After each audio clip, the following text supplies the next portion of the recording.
konsep dan sebagainya. Ini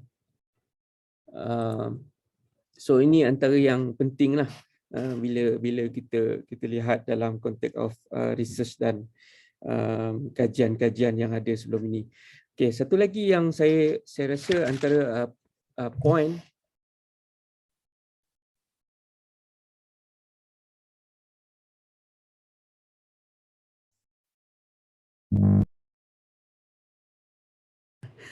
kering.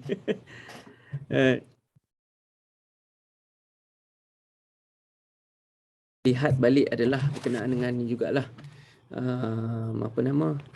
Adalah berkenaan dengan kita belum menyentuh lagi berkenaan dengan grounded theory fenomenologi Kimi belum apa itu etnografi belum kan?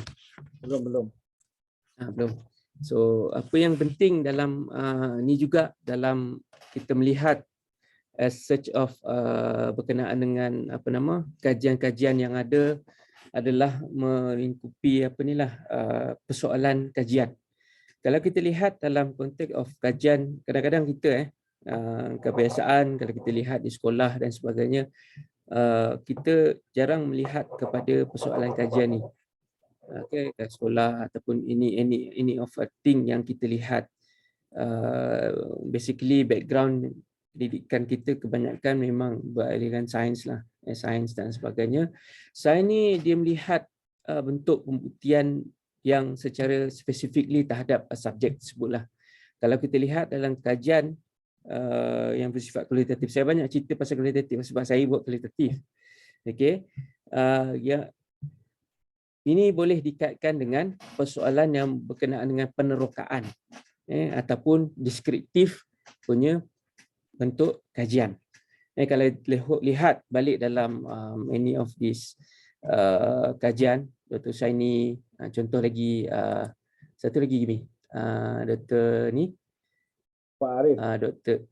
Najib. Okey. Najib. Dr. Najib. Nak tengok. Okay, kalau you tengok balik during the general election is approaching in Malaysia, the photos being featured on local newspaper are one of the most important element that is used to gain the public vote. The newspaper use the media of photography to report the latest progress of the parties taking part of the general election and the activities that are going throughout the campaign. So benda ni kalau you lihat dari segi kepuan-kepuan yang lain okay. The frequency of local newspaper publishing showed the incline toward a certain political party has caused various critics and has also tarnished the trust of public to news being published by local newspaper. So ini antara benda ataupun key point bila tengok balik dalam any of literature, journal ataupun buku dan sebagainya tadi ataupun tesis-tesis yang ada sebelum ni, kebanyakan kita dapat lihat bahawa this is fenomena penolakan terhadap description. Sebab dikata berkenaan dengan incline of refer.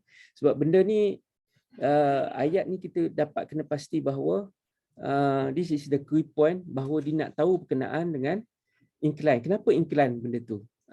Kenapa general election ataupun public tu berkaitan dengan information from the internet and blogs kalau compare dengan local newspaper.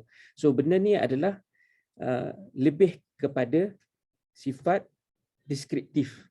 Dia nak menceritakan kenapa information from the internet and blog ni bercerita berkenaan dengan benda-benda ni lah. So kajian ni kita dapat tahu bahawa kajian ni bersifat deskriptif.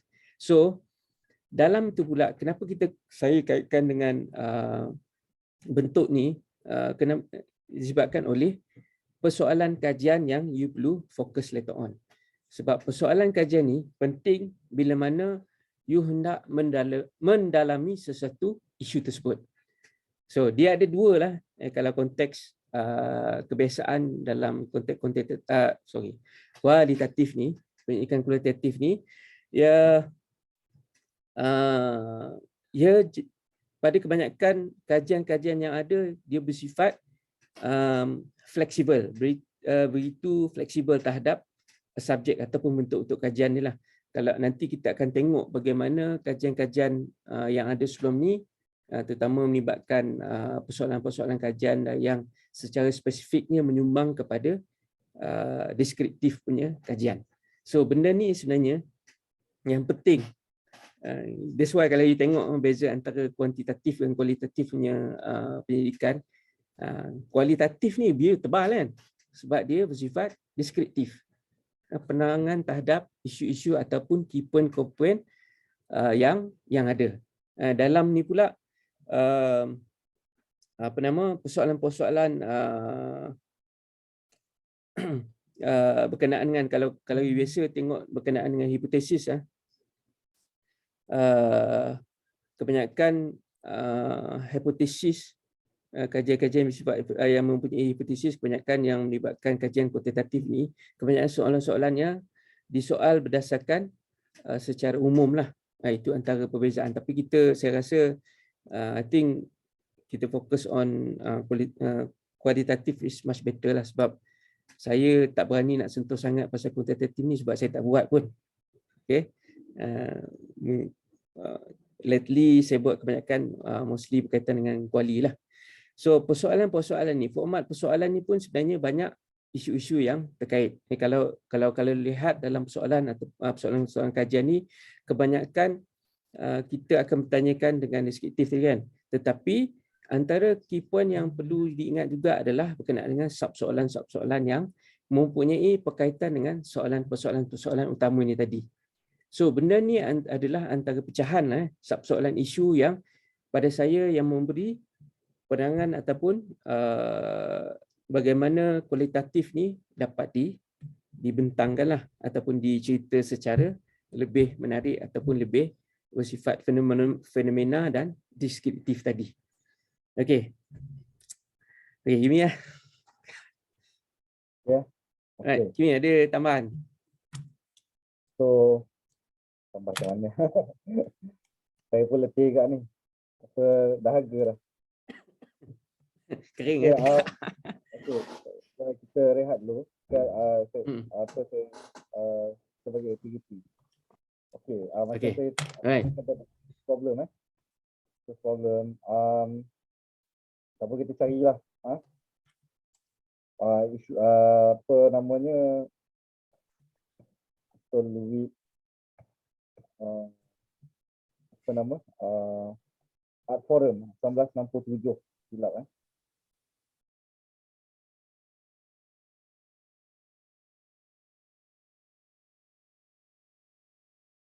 Okey, ni yang telah ditulis oleh Solowit pada 1967. Solowit dan paragraf ni ditulis oleh Solowit telah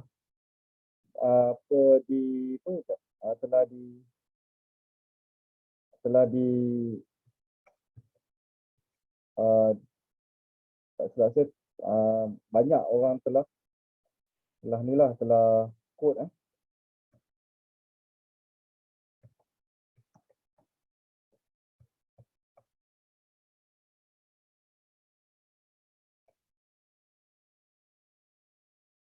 ada tak?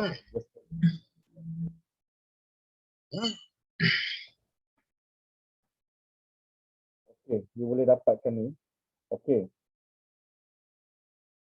So, saya bagi satu exercise. Okey.